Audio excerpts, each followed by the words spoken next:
Welcome everyone to our second session of Top Trends and Promising Strategies in Revenue Model and Funds Development. We're so excited to see you all here today. Today's session is making philanthropy more diverse and equitable. So really important topic that we're excited to explore a bit further. I'm going to hand it over to some other folks soon, but just wanted to quickly walk us through some logistics. First, I'll introduce myself. My name is Jessica. I am working with the Commons, so the Center for Community and Nonprofit Studies, to put on this summer webinar series. Greg and I, who, if you joined us last week, Greg was the liaison of last week's session, and I am taking you through today's session, but we are just here to help make it a smooth experience for you all. Just some session logistics before we dive in. As you can see, this is a meeting format. So if you have questions, the chat feature is going to be where you're going to put those, as well as any of your introductions or comments throughout. So feel free to use that chat feature. If you're experiencing technical issues, we do recommend you leaving the meeting and attempting to rejoin. If your technical issues persist, no worries, the session is being recorded and I will share the recording with anyone who would like to rewatch afterwards. So if you have to leave early and want access, feel free to send me an email and I'll make sure you get that recording soon after today's session. And finally, we did share some worksheets in advance. So hopefully you got an email from me. And in a part of that email was a link to background materials, as well as a worksheet for you to follow along, take notes if it's useful for you to do so. And today we are so excited to have Kelvin Alfaro, who is the internal consultant at UW's Office of Strategic Consulting. We also have Jen Davey, who is the chapter director for the Association for Fundraising Professionals of Greater Madison, as well as the owner of Jen Davey Consulting. And then we have Eugenia Podestá, the vice president of the Leadership and Social Impact team at Vital Voices. So you'll hear from all of these folks. They'll give much better introductions once we get to them, but just wanted to give you a quick highlight of who you can expect to hear from today. And finally, as I mentioned, these wonderful folks will be leading you through the next hour and a half. But this is a quick overview of what you can expect from our time together. So Kelvin will kick us off with a little overview of doing the internal work. We'll then hand it over to the panel. So Kelvin will be leading us through a panel of experts where we have some questions for those folks, but this is also where you all can add in your questions. So send those in the chat. We'll take note. We want to hear what questions you have and what's really useful for you to hear more about. So please feel free to add in your questions there and we'll make it a really interactive panel with you all. And with that, I am going to hand it over to Kelvin to kick us off. Hi, good morning, everyone, and welcome. All right, so as Jessica introduced me, I'm Kelvin Alfaro. I'm with the Office of Strategic Consulting at UW-Madison. So I'm going to just start with a little bit of background. And as you know, the nonprofits, as well as philanthropic, and really just the rest of the community in the United States is grappling with undergoing an important and necessary reframing of the structures and systems based on the principles of justice, equity, inclusion, diversity, and access. Funders and nonprofits are examining how they uphold dominant culture or norms, acknowledging the racism and structural inequalities that are foundational to the philanthropic sector, and taking steps to address that. Our population is now more racially and ethically diverse than ever before. And there's a lot of opportunities that are not being taken advantage of because we haven't really done the work to really connect with these communities to address the inequalities.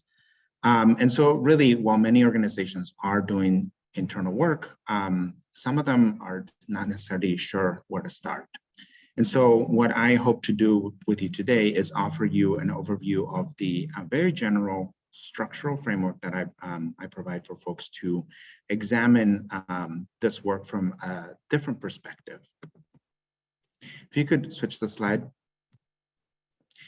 So Harvard Business Review defines culture as the ways in which people in an organization behave, the attitudes and beliefs that inform those behaviors.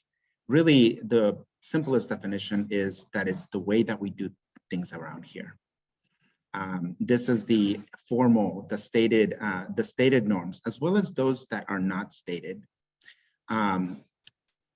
What's in front of you is a depiction of the three components that compose organizational culture. So there's the espoused values. These are the things that leadership champions as important. There's the basic assumptions that we all have, everything that is shared that we know, right? These are organizational attitudes, processes, actions. And then we also create observable facts. These are technologies, these are publications, research, policies, processes, procedures. All of these things are observable facts of culture. So when we look at this, we identify three things from varying perspectives within sociology, psychology, anthropology, and management science. And one of them is the concept of shared meaning being super critical to doing this work. The second is the notion that organizational culture is constructed socially and is affected by the environment and by history. And the third component is that organizational culture has many symbolic and cognitive layers. Culture is thick and resides in every level of everything that we do. Next slide, please. The slide in front of you is originally from the Western State Center, and it's specifically around the expressions of racism. I take this a bit further in that I feel like these are the expressions of isms. And what I mean by that is that these are the three elements that allow for things like exclusionary practices, like racism, like ableism, like sexism to really manifest within an organization. And you'll see parallels with this slide and the previous slide. One is that it's the individual actions of people, the behaviors and attitudes and ways we see the world that inherently sort of facilitate exclusion in the workplace. Second is that when we come together as a group, we go through a norming process and we create cultural norms for our group. We define how we operate, how we do things within our organization. And that changes as new people come, as people go. That's always in flux, but at the end, there's a core component of the way that you do things around here. And then finally, the institutional policies and practices that get created informed by these cultural norms of the group, by the personal beliefs of individuals.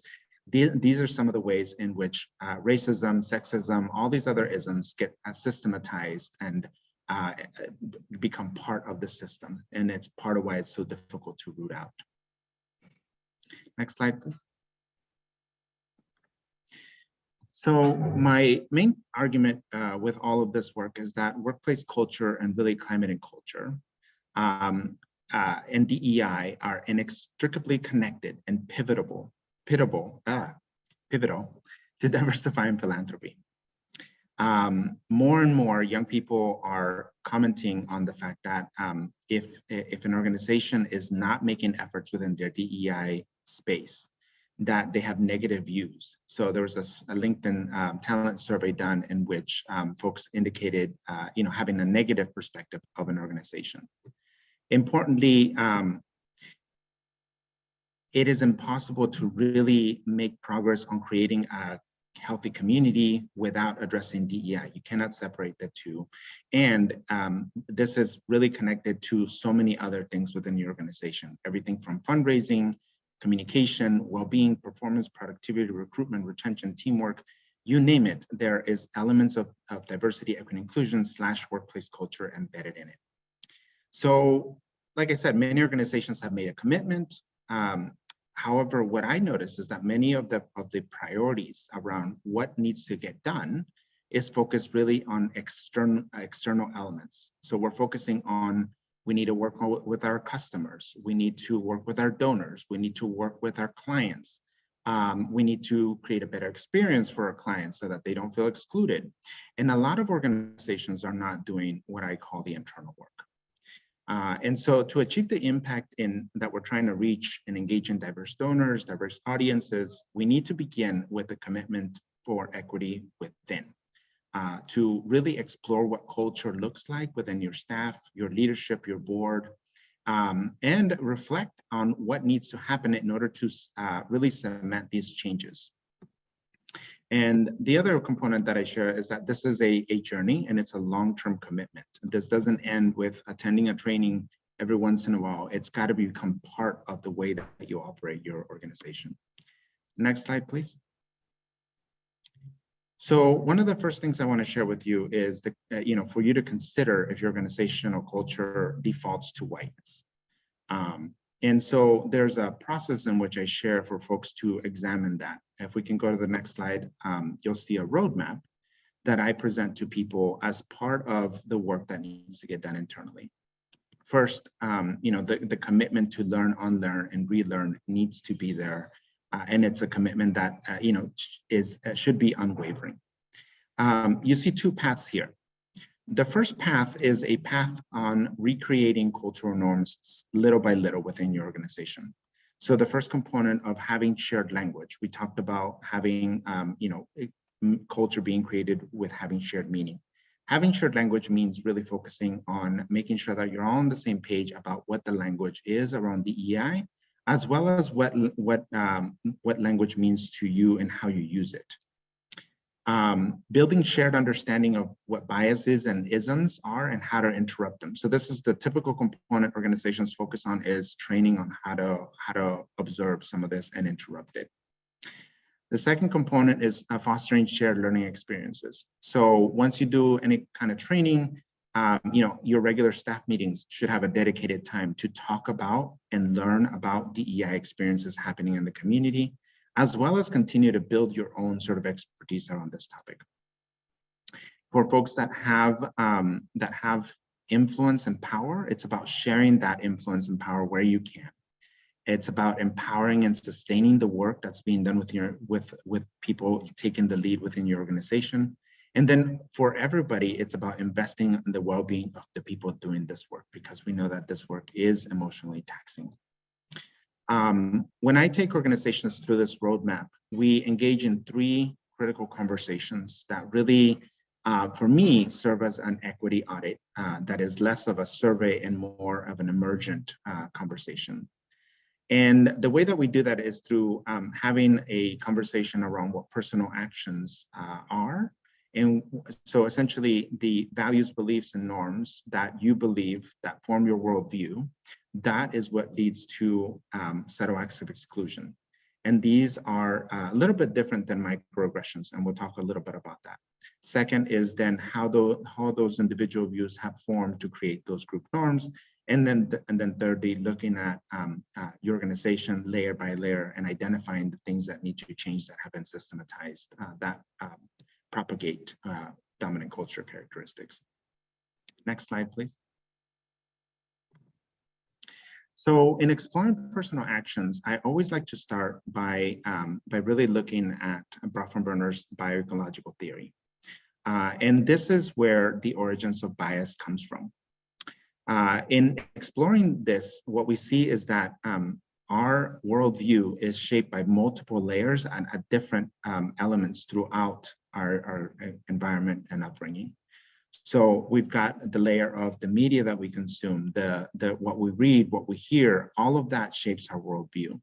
We've got the roles that we play, the environments that we participate in, like our school, our friends, our workplace, our neighborhoods, our places of worship. And then we also have political systems and ideologies that shape who we are and what we believe. And then ultimately there's the Chronos system, which is the time and influence of history that plays a worldview in how we shape that. Next slide. So one of the things I talked about is that I like to use the term subtle acts of exclusion when I talk about this work. And the reason being is that subtle acts of exclusion is a little bit of a broader term and avoids some of the challenges that the term microaggression brings with it. So Dr. Tiffany Jana created this term and really uses it to emphasize the fact that microaggressions, that is the impact of what they do. They create exclusionary practices within our work.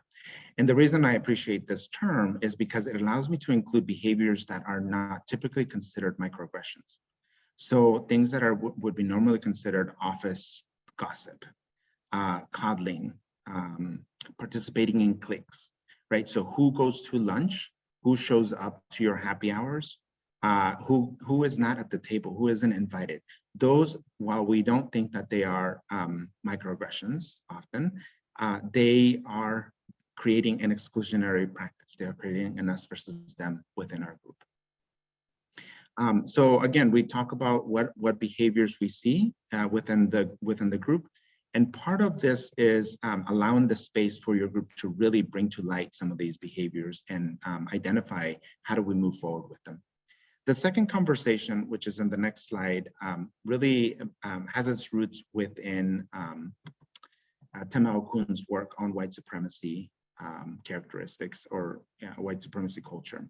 And this is an expanded sort of a diagram that shows a couple other things that have emerged over the years as part of that white supremacy culture.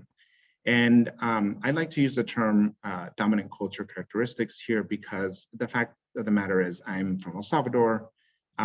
There is issues of racism in El Salvador, right? There are Black El Salvadorians and there are light-skinned El Salvadorians. The issues of, that we see with racism exist in El Salvador. When somebody like me has more privilege and I get questioned about it, right? Does that mean that I have white fragility? It really doesn't. What it means is that I am part of the dominant group in El Salvador and I get more privilege because of that. It's not right, but these elements exist in other cultures, exist in other places in the world. And so for me, I don't use those terms of the white prefix terms. Instead, the dominant culture piece is the important piece. And again, part of the conversation here with groups is really identifying what are some of these things that we default to within our organization. Do we have a source of urgency? And I know the nonprofit sector, part of my upbringing, spent a lot of time in a community foundation in the nonprofit sector. And these are some things that I often saw. The sense of urgency, the very comprehensiveness, the perfectionism, paternalism. There's a lot of the different dominant culture characteristics that are embedded here. Next slide, please. Finally, I take groups through a conscious competence spectrum.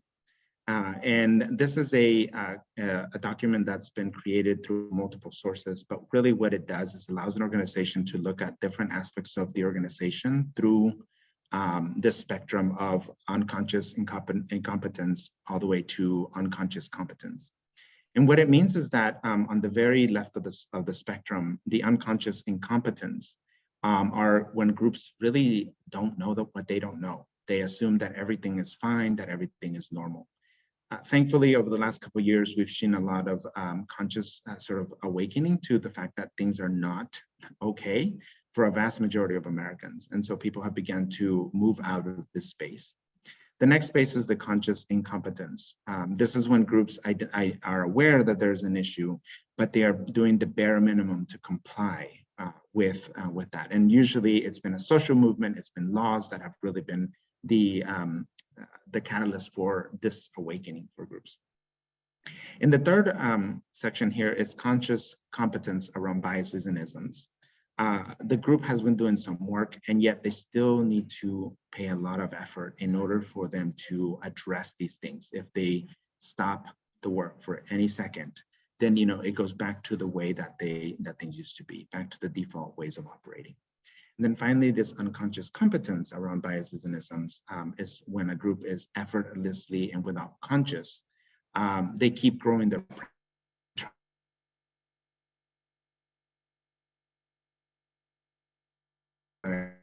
next slide, please. Kelvin, it looks like I think you cut out just at the end of that last slide. If you want to maybe repeat the last of the four, I think that could be helpful for folks.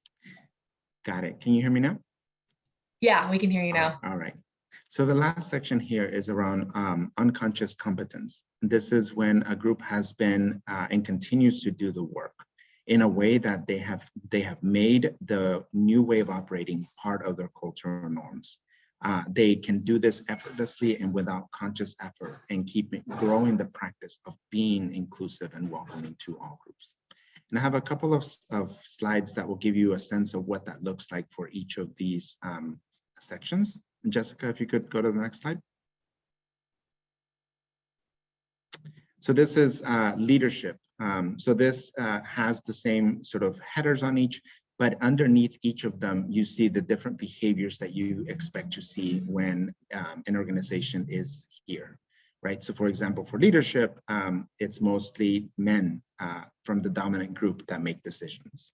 Whereas on this side, it's a diverse group in significant leadership positions that make decisions. So there's a variety of action there. If you could go to the next slide. This is on your office location and where it might be situated. Next. So one of the things that I tell folks is that when we look at this document, and by the way, folks will get access to all of these tools that I have shared. There's links to each of the 3 conversation tools that I use, and you'll be able to access each of them. What I tell folks here is that when you look at the spectrum and you assess each of the components of your organization, you're going to find that you're maybe throughout the spectrum. You're not going to be in one or the other. Typically, I put communications under the unconscious competence because organizations work extra hard to make sure that they appear to have their act together. But the reality is that the organization may be all over the place in the spectrum. All right. So that's really the map that I share with folks. And each of these conversations, again, is a difficult conversation to have.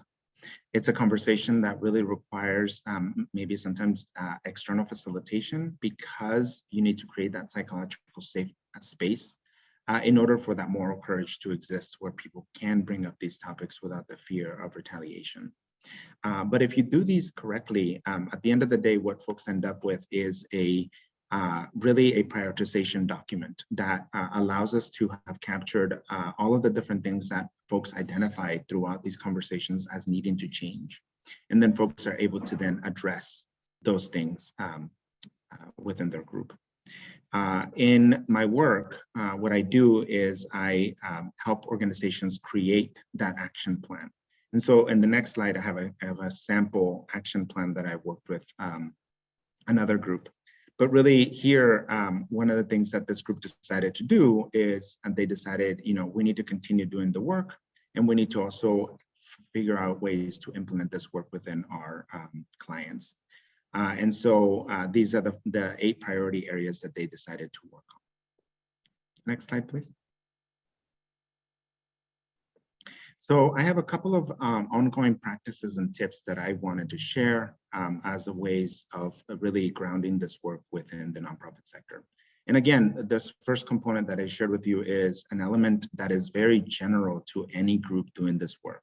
And really an emphasis for me is that the fact that you need to have the courage to confront internally the work that's happening, the work that is often not happening there because we're focused so much on the external piece. All right, so diversifying your donor base really has 2 meanings, right? To ensure that your revenue comes from a variety of sources so that your organization can better weather economic fluctuations and ensure that your donor base reflects the diversity of your community. By focusing on the second meaning, you're going to get a double benefit. You access more economic opportunities while strengthening that donor base. A few additional ideas for doing the internal work might be these, right? So an organization should first get to know and honor the cultural traditions of the communities they seek to engage so that they can create reflective practices rather than forcing pre-existing structures that may not work for these individuals. You should be willing to match structures of a campaign to the community that you're working with to engage in order to be successful in the long term. You want to dispel the myths about who can be a philanthropist. Generosity persists across diverse households, economic statuses, And race do not really define a person's generosity or interest in being a philanthropist. And then ask if your fundraising communications, which often share stories about the impact that you're having, if you're actually exploiting or othering the communities that you're serving in the ways that you're telling stories.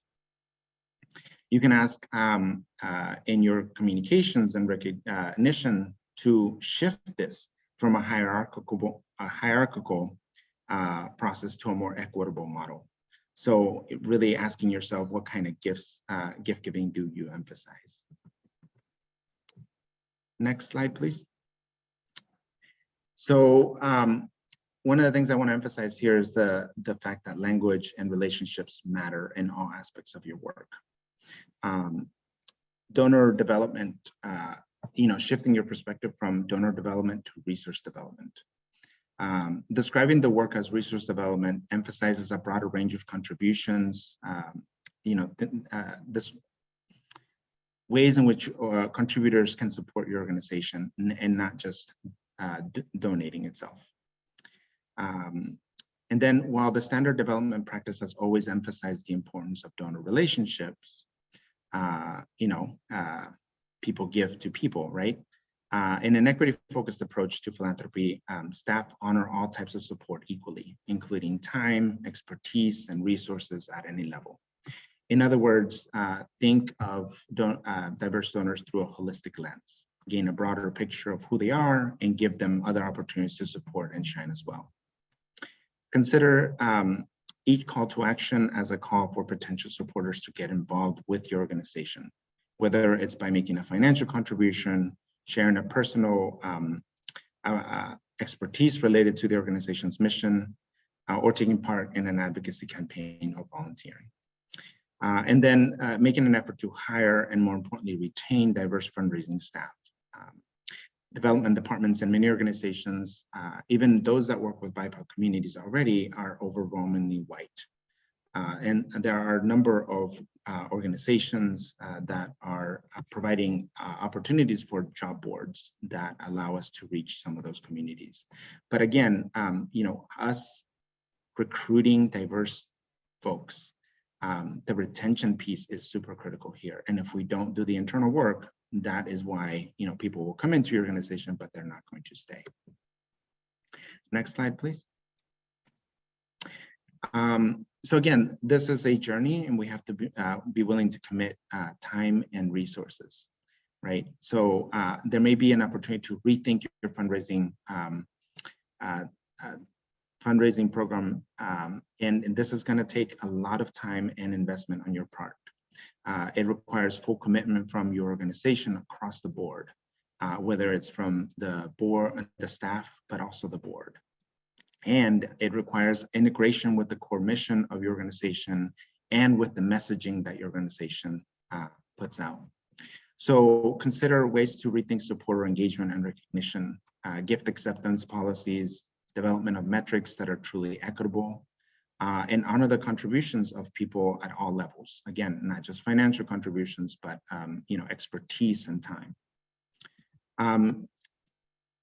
Maybe some of you are already doing this, but explore collective giving mechanisms, such as giving circles.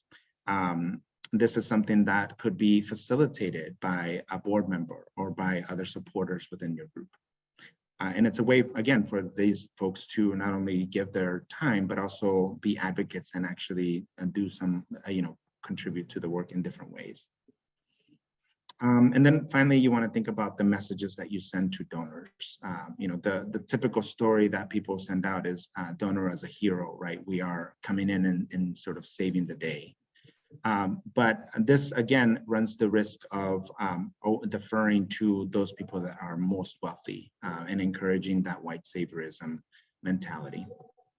So consider, is there ways to communicate with your supporters that establishes more of a two-way relationship with your work and honors these contributions that folks have within your organization? All right. So at this time, I'd like to invite the panel to join me on camera and introduce themselves. And we're going to jump off with a prompt. So if you could introduce yourself, the name of your organization, your role, and then take a moment to reflect on what does the work look like for you and your organization, and if you have any specific advice or ideas for how groups joining us today can tackle this work.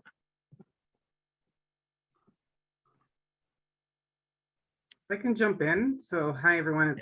It's a pleasure to meet you all virtually. My name is Eugenia Podestá, or Gina, as I'm often called as well.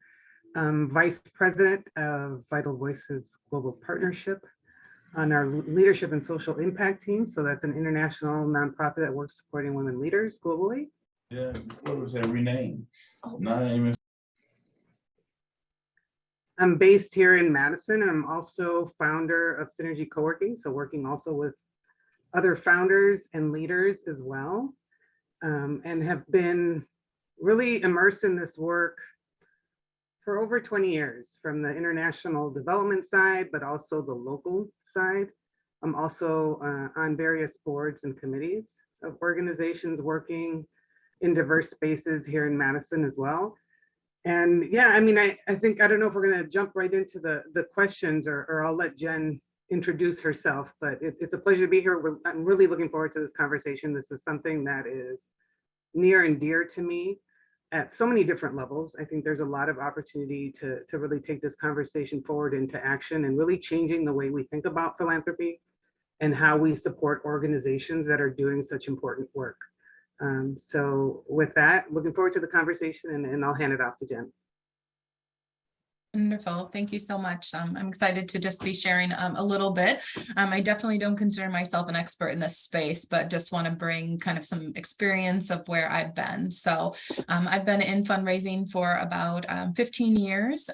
For most of that, I was a staff member at nonprofit organizations. And for the last 4 years, I've been a fundraising consultant. So stepped into a space where I felt like I could do more work and have more impact for organizations kind of in this space versus being a full-time staff member at one place. I also serve, as mentioned at the beginning, as the chapter director for AFP Greater Madison.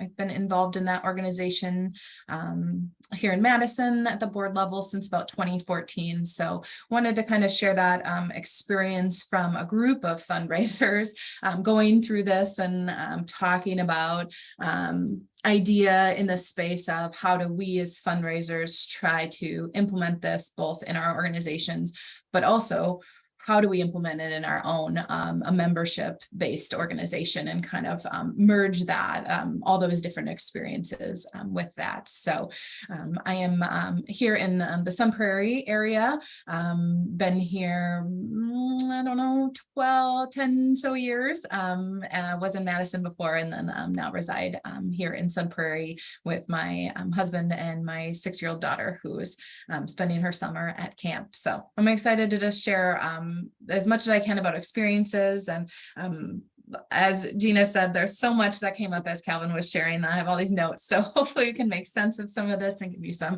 ideas of moving it forward. So thanks for letting me be here. Yeah, so Jen, why don't you start us off with a little reflection on what does this work look like for you and your organization, and any thoughts you want to share from anything I shared? Yeah, I think, in general, I mentioned that I would been a fundraiser for about 15 years. Most people will tell you if they've come into fundraising as a professional that they didn't originally choose it. They didn't go to school and think, I hope someday I get to fundraise for organizations.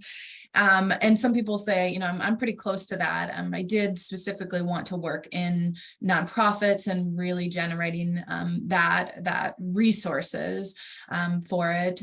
But it wasn't a welcomed situation. In terms of my collegiate advisors shared that was a sure waste of a degree upon graduation, that, what was I doing with that? But I think, in terms of the idea kind of area, I think I spent the beginning of my career thinking that's not for us. We are just going to implement these strategies. We're just going to do this, right? Our role is to bring in these resources, and our program team will implement all of this work. So really kind of a we're in a different space. And I think as I progressed in my career, we can make so much more impact in fundraising, in philanthropy, in bringing those resources and bringing individuals and people and groups to the organization to really partner and lift up our programs. That I just feel like that was just a realization that I came to again from very first entering into this profession to now. And I think too, from the AFP side, it is really that you mentioned about retaining staff and hiring diverse staff. And I think that both in fundraising and all of our nonprofit sector we have a huge task to lift up that this is a profession, that you can come into this as early in your career or late in your career, but it can be a profession. There's best practices, there's ways you can learn about it and you can really make an impact. And that also means that you can be paid for it. You can receive benefits to, lift up a family. So in terms of that work, that is huge. For me, I think also AFP is really that, there should be some sustainable wages that I think a lot of nonprofits and that employee base was really based on that a woman could come into this and they would be supported by their other half, that they didn't need benefits, that they didn't need a real living wage because they had all this other support. So really changing that narrative that you can be the head of household and really kind of bring that. So I think that's a huge shift that will help us with that, retaining staff, bringing in that piece as we diversify our staff members to who can apply and retain these jobs. So I'll pause there. I really appreciate you sharing the fact that it's multifaceted, right, in how we approach this. I think you cut off on towards the end. Oh, yeah, we can't hear you. Oh, I think that might. I caught everything. Eugenia, do you want to go, or we? Sure. So I think, for me, reflecting on your conversation and some of Jen's comments, I think fundraising overall, if you're working in the nonprofit space, it's unavoidable, right? You have some role in it in some way, shape, or form. And for me, it really been a journey, right? I started as a program implementer in the nonprofit that I'm in that was pretty small at the beginning. So I pretty much had my hands in every sort of realm of the organization, from program design to actually going after, the funds through the grant applications and cultivating donor relationships and, the wide gamut. So that has been, for me, a wonderful journey, actually. So it's 15 years into that. And our donors have been across the board, right? We're looking at large multinational corporations. We're looking at multilateral organizations, in-country organizations, regional funders, individual donors. We've done a lot of fundraising also through campaigns and events. So I've really had a quite diverse array of exposure. And I think one of the things that I have been able to really appreciate, or at least carve a space and an opportunity within my career and my role within this, is knowing that you have a choice, right? And I think a lot of times we're in this space and we think, oh, you know what? No, the large, again, multinational foundation is going to be calling all the shots, and you have no choice as to what you're doing and how you're doing it. And I think the power that comes with actually taking it upon yourself to also set some boundaries is hugely important. And we have to go after that opportunity more often. And it's scary, right? Because you're feeling like you really don't, again, we're looking at power plays that are very challenging. And for those of us that, are feeling the need to sustain our job and our livelihood long-term, you almost feel like you can't really negotiate. I have been known within my spaces as that person. And honestly, I just don't know how to do it any other way. And so that comes in many different shapes and forms. On one end, it's, okay, you know what you're asking for really costs this. It's not that. And this is how much time it's going to take my team to actually do this work. And so the level of time that you invest in sort of educating and working with partners, and also understanding that you do have a choice, even in systems and practices, Kelvin, to your point, that have been so embedded and just really, rinse and repeat time and time again every single year. There are ways to circumvent, and there are ways to bring to the attention of those that are making decisions that certain things are not right, right? And then so another example is, you were mentioning the othering, so again, I work for an organization that supports women leaders, and there has been many times, donors that just want to show things that are not okay, and really showcasing these women as victims and them as saviors. And that is something that we have stood up against very firmly. And we do not allow any donor to share any information about any of the women or the work that they do without their permission. So we oftentimes, we know it's a lot more work, right? But it's very thoughtful, it's very intentional. And I do think we need to push ourselves to not just take it as it comes to us, but know that we have a role and an opportunity in shifting things and in molding things in a different direction if we take the time to invest in those conversations and take some risk. I really appreciate you sharing two things. One is the importance of pushing back to funders and donors, right? I spent 10 years as a funder, and it's always such a challenge because of the power dynamics, but I do appreciate that organizations can push back and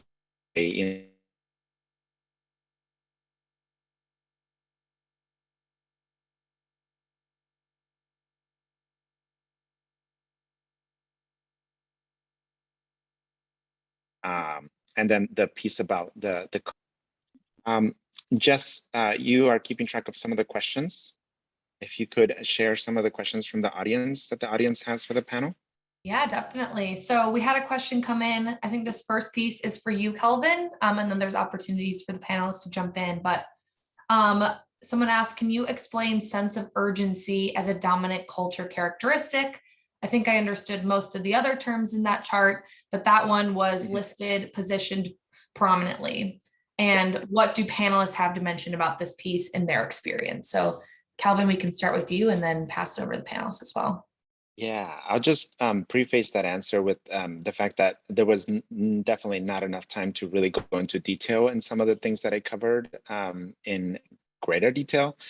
So one of the links that you'll get at the end, after the session, is going to be to the larger document that encompasses all of the dominant culture characteristics, including a sense of urgency. That document also helps you think about what are other ways of being. And so not only will it go over what you can expect to see when we're talking about a sense of urgency, but what are other ways that you can approach this work? And so really the sense of urgency is the need for that always exists in the nonprofit sector to get things done today. We have a grant report due today. We have, there are so many things. People are understaffed, and there's just so many things that we need to do, and we keep on stacking more stuff on top of each other, right? And a lot of that stacking emerges from the needs of others, from our funders are putting this new request on us, and now we've got to turn this around. We've got to. So this sense of urgency is always a go, go, go sort of scenario, which again has a lot of impacts on your body, on the bodies of people in the nonprofit sector, right? That are not necessarily often addressed, but it impacts our bodies, our health, and so we need to be aware of that. And there are other ways in which we could do that. Eugenia and Jen, do you want to share any part of that? Oh yeah, what you're saying is definitely a pain, right? I think it's something that we've experienced over the years, and you do have to get to a point where you realize you have to have that conversation, like, no, this is not that urgent. We are not saving lives. We need to, again, set some boundaries. So some of that comes at even the negotiation stages of the partnership, right? When you're dealing with the agreements of what is going to be received and what is going to be expected, setting those parameters at that point in time is very important, and making sure that you're setting some of those expectations in the conversations that you're having is absolutely important. And I think one of the issues that we see is once the demands start coming and you respond to them, then you're creating, you're again creating these expectations that is just common and that's normal business. And so that is part of the role that I play. Actually, I'm the bad guy that has to go in and says, no, I mean, we cannot do that. Okay, you need that. Wonderful. We'll get that to you in 2 weeks. That's how much time we need to be able to do that. I'm very thoughtful of my staff and my team, and I know exactly how much they have on their plate. And I get it. The donor needs to come, first, but at the same time, our staff needs to come first. So we have to balance those expectations. What is that sense of urgency? Like why it's not that urgent?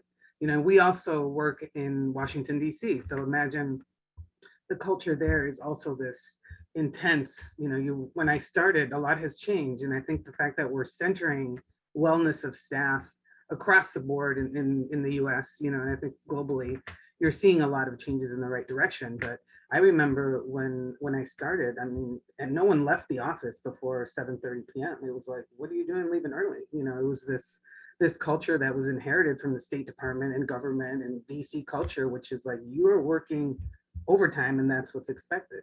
So, these urgent requests became a thing that you just didn't say no to. And so now we have to say no. We have to say no.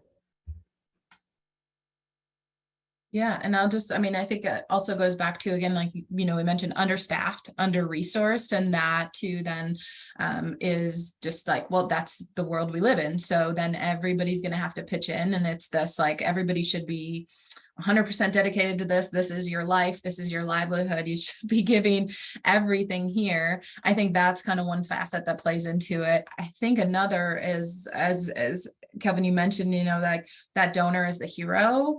And so, if that's how we perceive donors, any kind of funder, then we will respond in that way, right? We wouldn't want to disappoint our hero. We wouldn't want to, undervalue that or make it appear that we don't undervalue it, so that we really kind of come in like, we've got to do it, right? Like they've asked, they've this, and we don't often, in my experience, I've seen that we don't often just pause and ask clarifying questions, because we're just seeing them as, oh, they've asked this, and we jump into it and we go.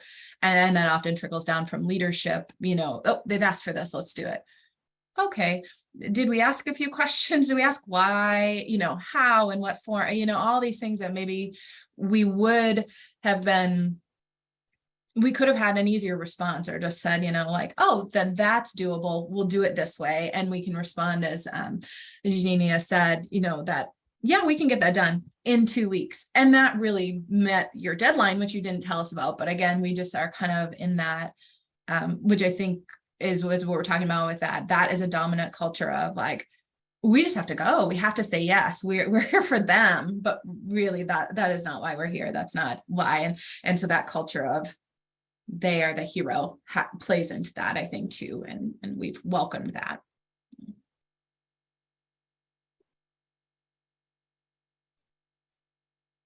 Jessica, do we have any additional questions?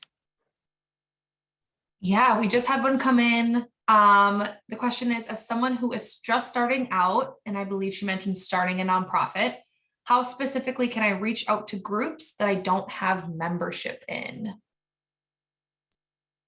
Penny or Jen, would you like to take this one?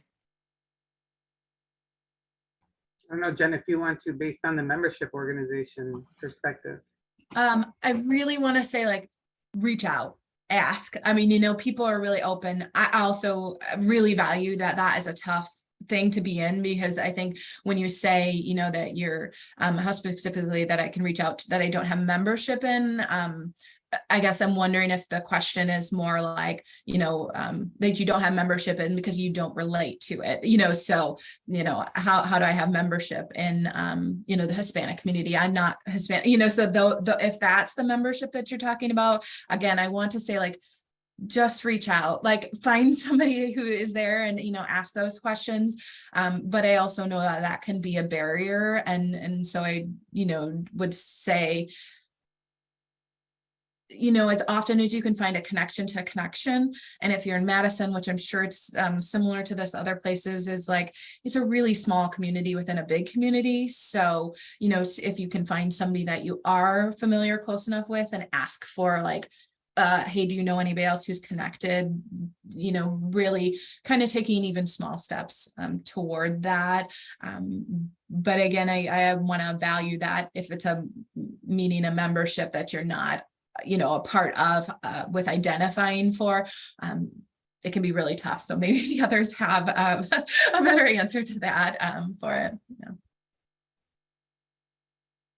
Yeah, I would just chime in. I think to Jessica's point, she just added a comment in the chat. I think as a small and as you're starting out, one of your biggest assets are your relationships, and they will be, as you continue to grow. So definitely reach out. Again, it's how you approach those relationships from an authentic point of view, and making sure that we're not asking for more than we can offer as well, and just being mindful of people's time and all of that.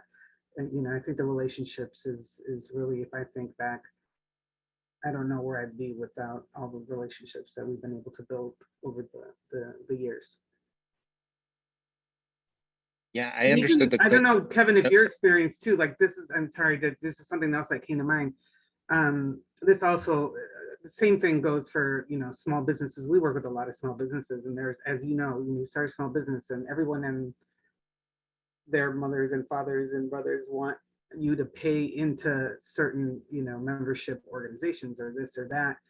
A lot of times what we've encouraged people to do is just to negotiate, to say, you know what, I'm really small, I'm not able to do that right now. Are you able to just, give me a 1-year membership as I grow? And it's always worth asking if you think that membership organization has a tremendous value for you, to be able to say, to be honest, I don't have the resources for that right now, but can I be a part, and then maybe give in another way.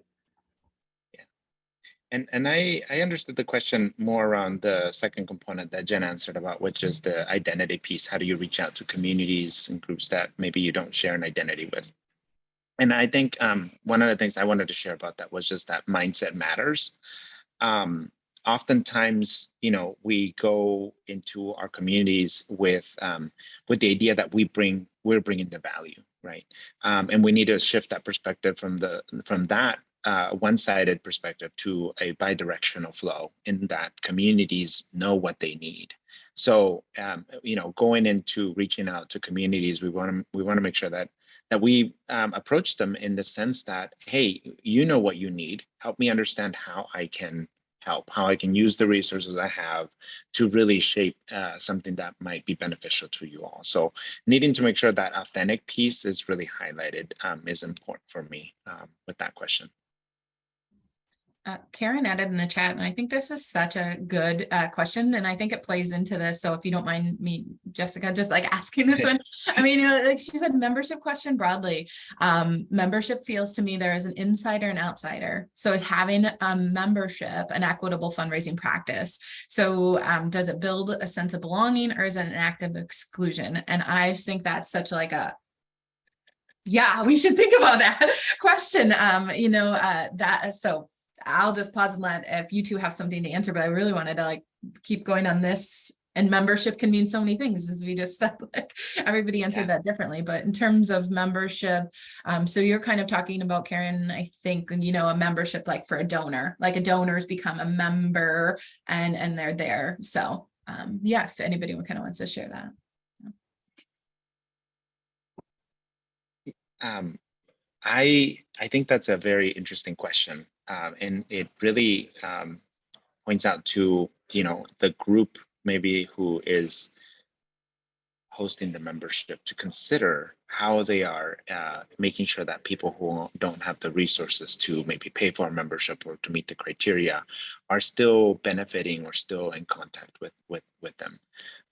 So, I know several groups who are membership based right now who are rethinking what membership looks like, whether they're getting, they're making a special sort of criteria for smaller entities or smaller groups that maybe don't have the resources to pay, but still want to be able to be part of that group. And what level of access do they get for that type of information, right? Because yes, it does create a sense of exclusion.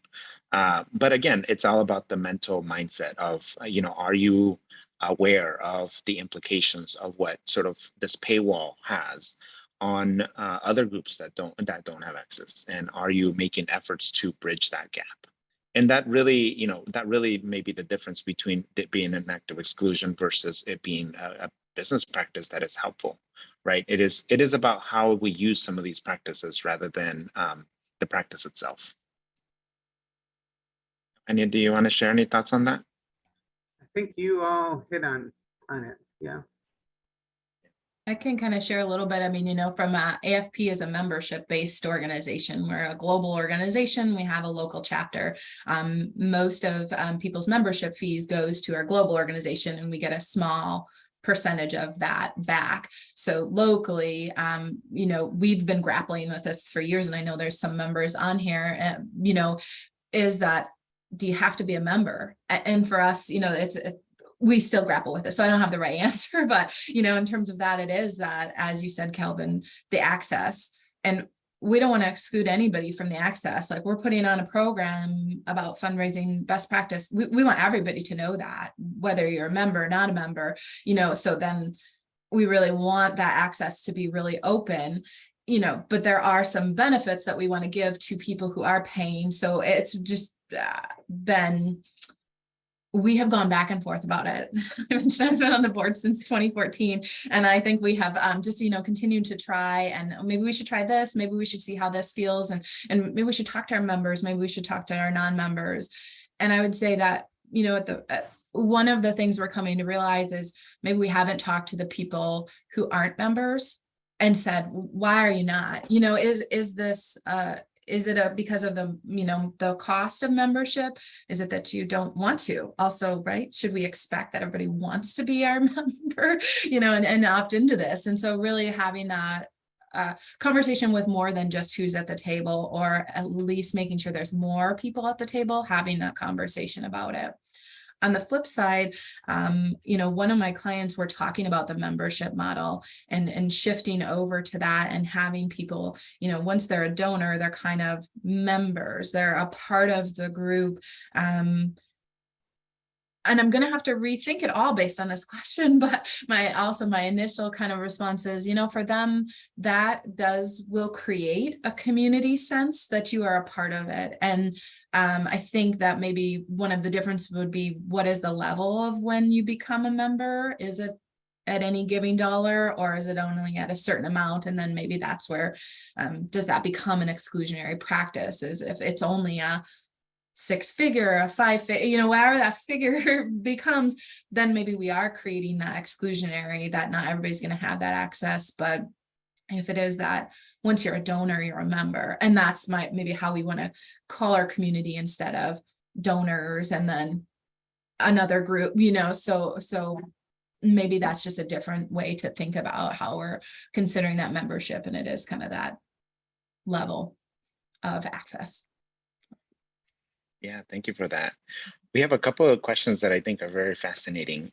One is, how do you advise on respectfully bringing attention to unstated culture issues to a larger group?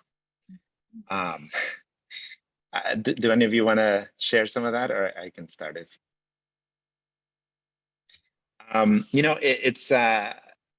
It's super interesting, because it requires you to have that courage to bring something up that maybe people are ignoring or unaware of. I always encourage folks to adopt what I call the purple flag, which is having a conversation about process as part of a way to create dialogue for these type of things. So I call this the purple flag, because essentially people can, create, whatever keyword they want to use. But for this latest group I worked with, they called it the purple flag. And I really appreciated that. But what happens is that when you're in a conversation with a larger group or with your staff, and you notice an act of exclusion, you're able to, call, a purple flag or whatever you call it. And everybody is aware what that means. It means we pause the conversation so that we can briefly talk about what happened, what we observed, what impact did it have on somebody, and really call to attention the fact that this is not okay, right? So sort of a latest example that I have is, the use of the term lazy Susan. I had somebody who I was on Zoom with and said, I'm going to put the camera on the lazy Susan. And, I was like, I know the terminology and where it comes from in terms of Thomas Jefferson naming it after his daughter. But the reality is that it has implications on sexism in terms of who, it's calling out and what the implications it has. And so we were able to dialogue through that and really, by having those upfront conversations, not only is that person sort of safe because we've pre-agreed that this is the keyword that we're going to use to sort of pause the conversation, but the rest of the group is also learning at the same time when we're having this dialogue about that. So that would be one way to approach that. Jen and Eugenia? Yeah, I think, grappling with having what some consider to be difficult conversations is something that we have to continuously work towards, right? I think we're at a point where we're trying to understand how to be better as professionals and how to be stronger as organizations. And the only way that we'll be able to do that is if we create the space and allow for those conversations to then be able to address them head on and come up with other ways, right? Other practices. And I love I was actually taking note of the purple flag example. It's perfect because then I see, a lot of times it just becomes personal. And what we want to do is figure out a way to depersonalize it so we can think about it as a course of business. It's like, let's talk about this thing that actually is going to hurt us if we don't address that, So, I think we just have to have the conversation. We need to address things as uncomfortable as it may be. We need to identify them and address them. Yeah, the only thing I might add, and very just from experiences, I think, don't feel like because you said it once, not to say it again. And I think you already said that bring attention to it respectfully. That's so important. But really kind of you saying, this didn't feel right. I want to bring attention to it. And seeing how people react to that, really paying attention to kind of where did that land? Why did that land that way?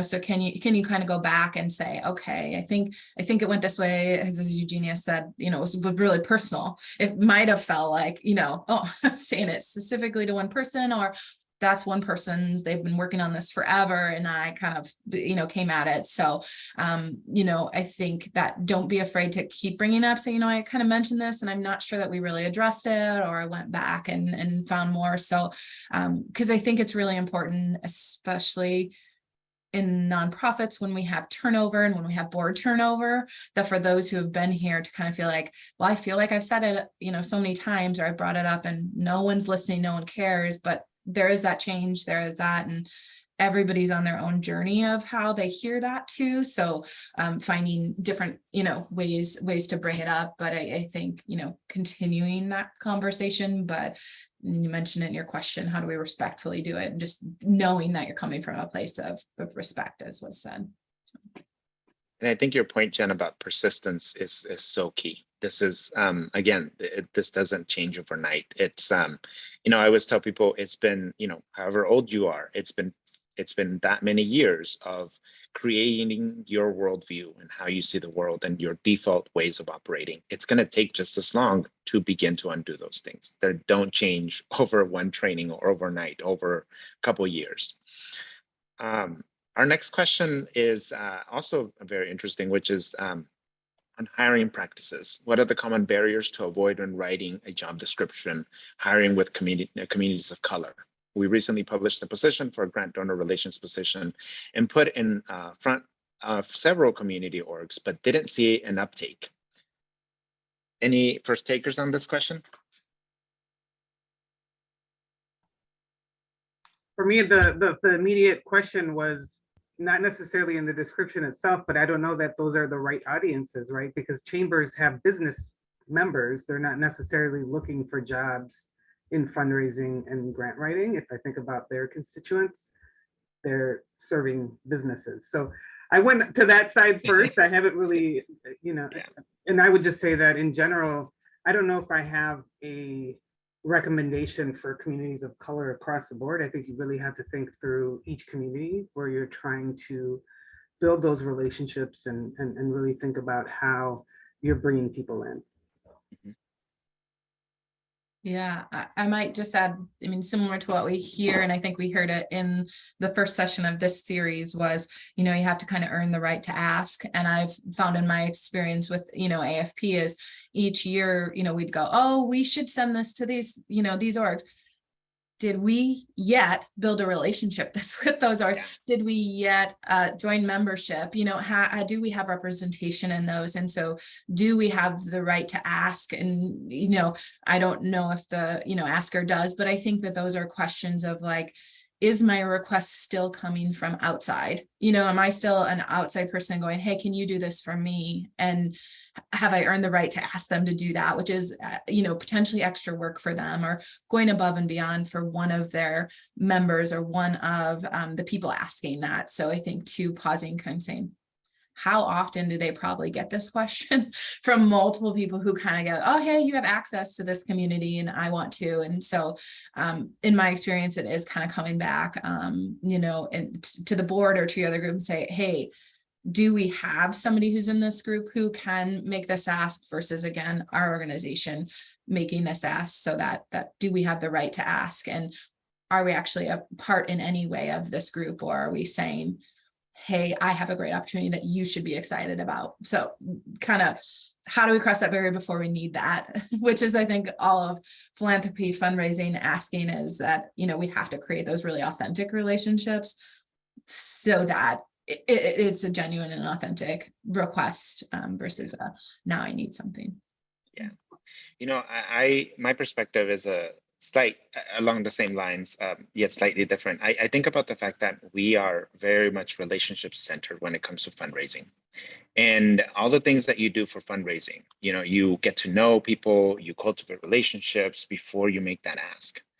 I would say those practices need to move over into hiring practices as well, because it's not going to work for you to just pay, oh, hey, let's go post on the chamber and all these other groups and ask them to post this. That's not how you get the right candidate pool. You need to build the relationships, like Jen said, with the people that you're trying to cultivate. And most importantly, if you identify people, if you have potential people that you see talent in and that you want to bring them onto your organization, whether it's now or in the future, you need to make the time to build relationships with them directly, because that is one of the ways you're going to get people to really consider applying for those positions. So I would say, in terms of these organizations, what are other ways in which you're working with them? So, with maybe the chambers are not the right locations to apply to, as Eugenia said, but are there relationships that could be built with this organization that could further the partnership, so that when you do have a position available, there is a relationship there? And more importantly, if you can cultivate relationships with individuals that you see talent in, again, you're going to get them to apply more readily if they know who you are in a long-term thing, rather than just when you need somebody, you sort of cast out the net and see who takes a bite. I might add also, making sure that you are putting salary and pay rate out there. Yes. That feels, I probably in my space, I'm reading a lot about that, but if that is not a common practice, I think bringing it really to the forefront of your organization, that is a best practice.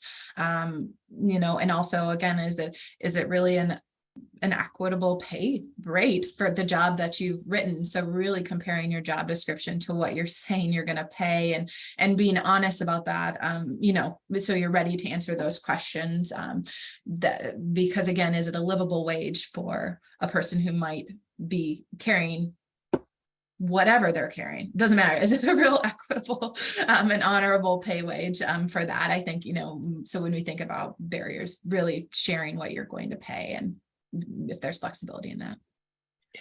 Just one more thing to add. I was just going to say there's so many organizations looking for people. Right now everyone is hiring. It's a serious challenge for many. Mm-hmm. And so those relationships, to Kelvin's point, are even more important now, because you have to be strategic about how you're actually going to be able to retain after you attract, right? I think it's a combination of all of those factors, but it is, a lot of people are asking. I wouldn't be surprised if those chambers receive multiple asks similar to that every single day.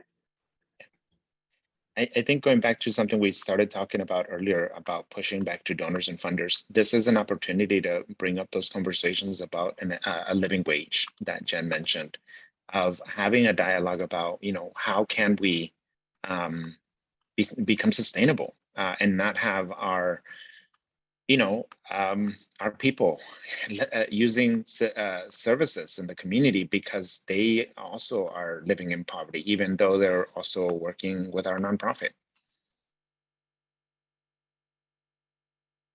Jess, do we have any additional questions from the audience?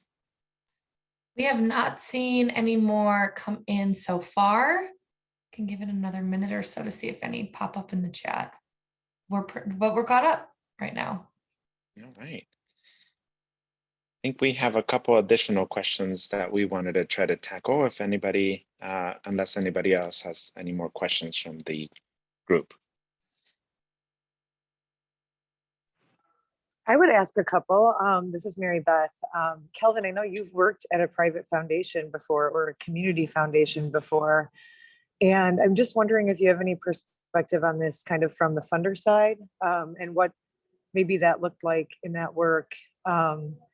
And I also think if anybody can just speak a little bit to like some successes that they've seen in organizations tackling like some of the steps of this long journey, where we could just highlight like what does it really look like to get like a small like win or moment, of progress. Because sometimes I think this work, the challenging part is like it just feels like so much and there's systemic things involved. And I think it would help us maybe if we could zero in on like, oh, that's what a step in that process would look like. If we could achieve that, we would know we were at least on the path. So those are two questions, funder side, and then as organizations like trying to fundraise, maybe what are like some illustrations of small wins? Yeah, thanks for that, Mary Beth. I would say a key takeaway for me is that oftentimes foundation priorities are derived from the needs of the donors, especially donor advised funds and all the donors working with the foundation. And what's there is that there's a collective push, right? There are certain priorities that donors are pushing for, and therefore that informs the strategy, the direction that a foundation takes. Something that I think maybe to consider for smaller organizations and groups and really nonprofits is really the collective push that you can have when you sort of bring your voices together. So similarly, that donors are sort of pushing their agenda to a community foundation or board, the same can be said about the organizations that foundation is funding. So I know that there's lots of tools out there like GuideStar that allows you to see who a foundation is funding. If we were to approach this conversation about pay equity with a group, I might reach out to other nonprofits being funded by this organization and say, hey, we want to bring this up and bring this to the attention of this funder. Who can we talk to about sort of bringing a collective voice to this conversation? And I think that that's one of the key ways that we're going to get some movement around this, because you're going to have the sort of a tipping point essentially with a number of folks bringing this to the attention of funders. Jen and Eugenia, do you want to tackle the second question?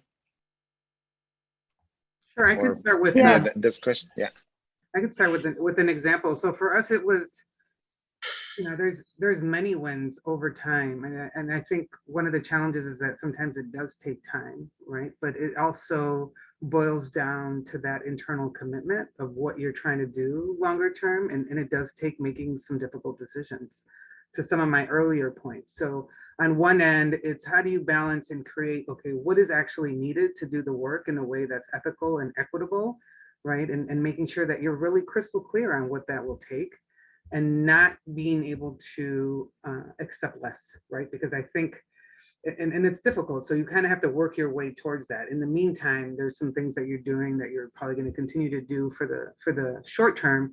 But if that's the goal longer term, you do have to change practices over time and commit to that work, which really does take time.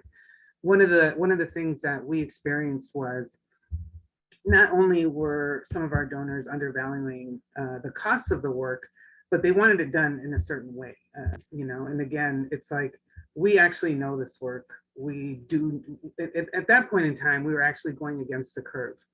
And what we decided to say was, we are all going to stand behind what we believe needs to happen, which is the deep sort of investment of time, capacity building, and resources in a smaller group of women, leaders that we know could do a lot if we're able to invest that time in, versus hitting the thousands of women in workshops and things that we don't necessarily know will bring about the transformational change that we really know that we're capable of achieving.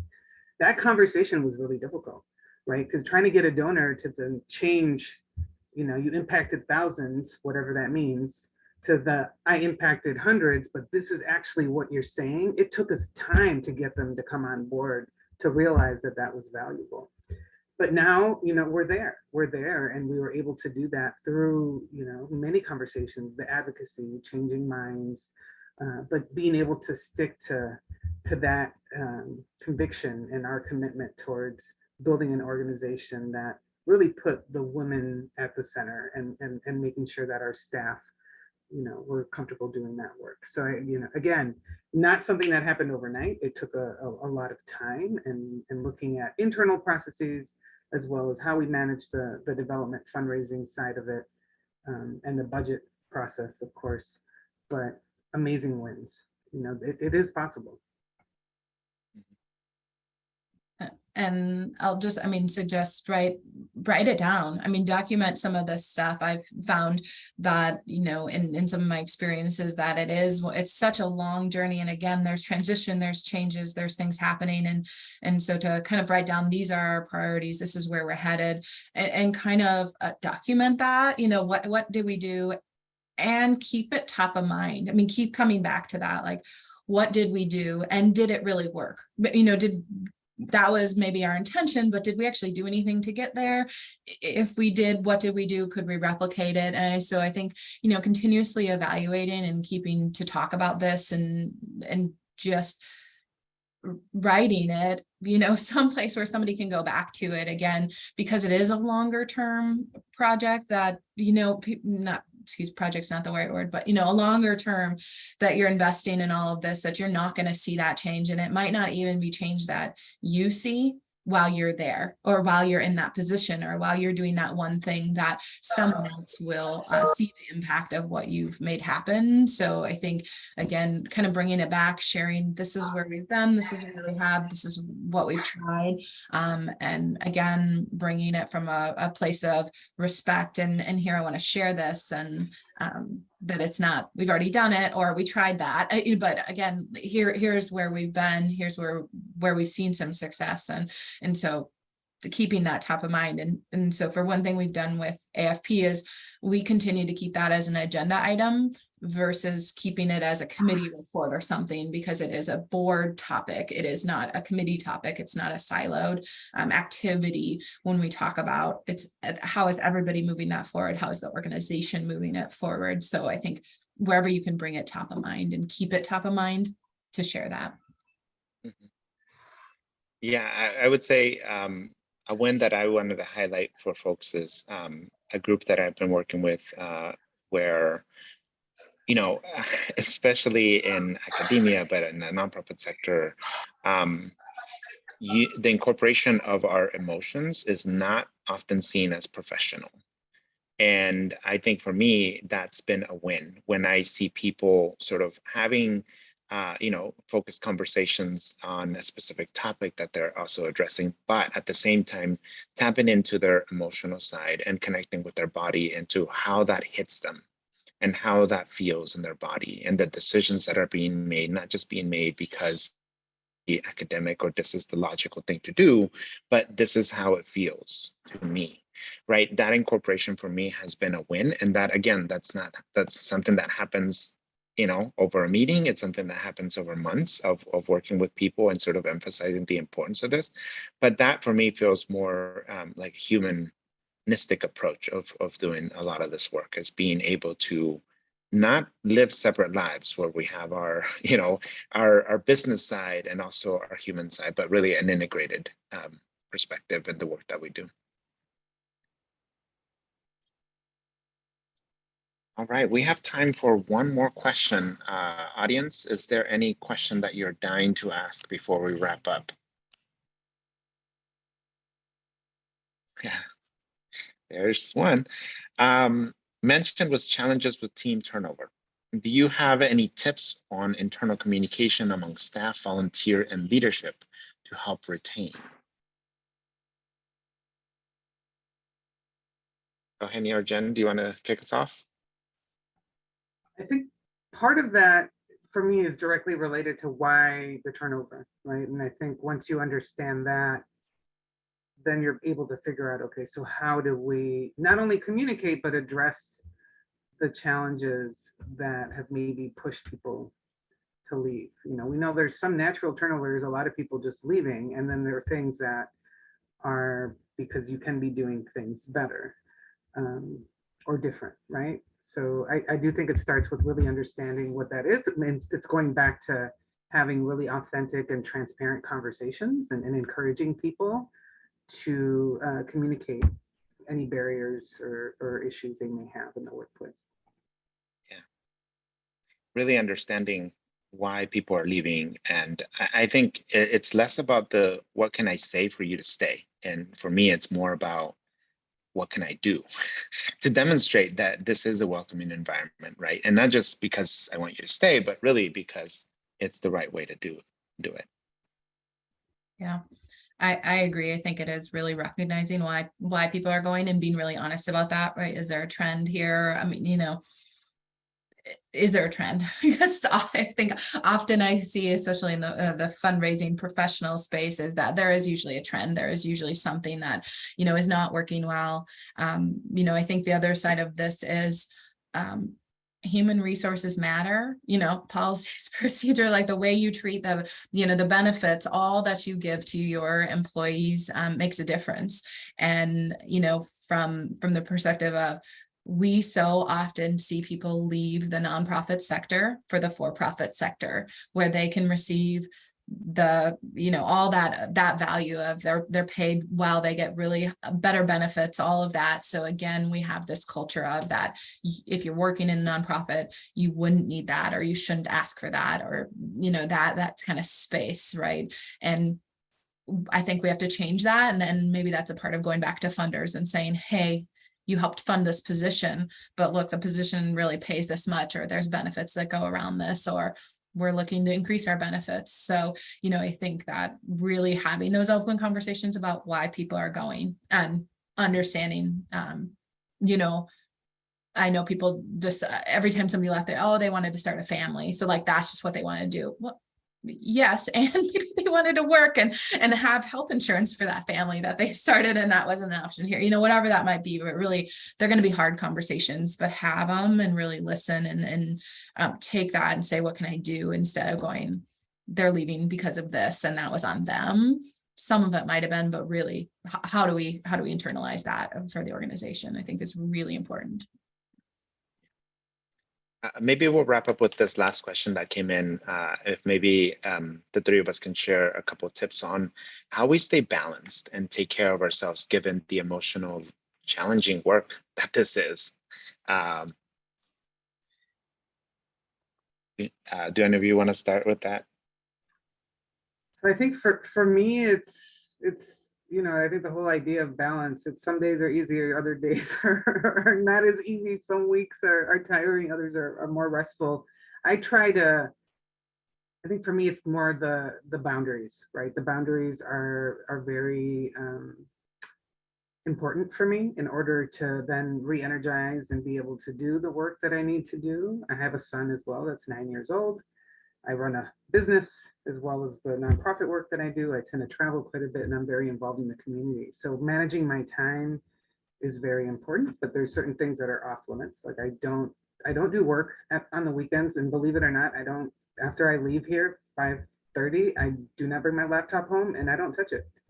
So once I come here in the morning, it's until the moment I leave, but that allows me to have that separation when I get home. I love to cook, I love to walk, I love to do things with my family. So I'm able to re-energize daily, not just waiting for the weekend to be able to do that.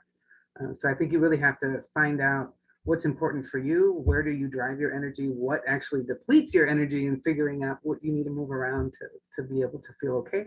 And that changes all the time. I feel like from year to year, it's different. Like my ability to be as engaged in certain things changes, and then I'm paying attention to that and being like, you know what, this is starting to feel like it's too much.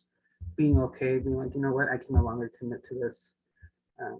Especially when it comes to community engagements, that can be a challenge because you feel like you have that responsibility. But yeah, you have to stay tuned and try different things out. Try different things out.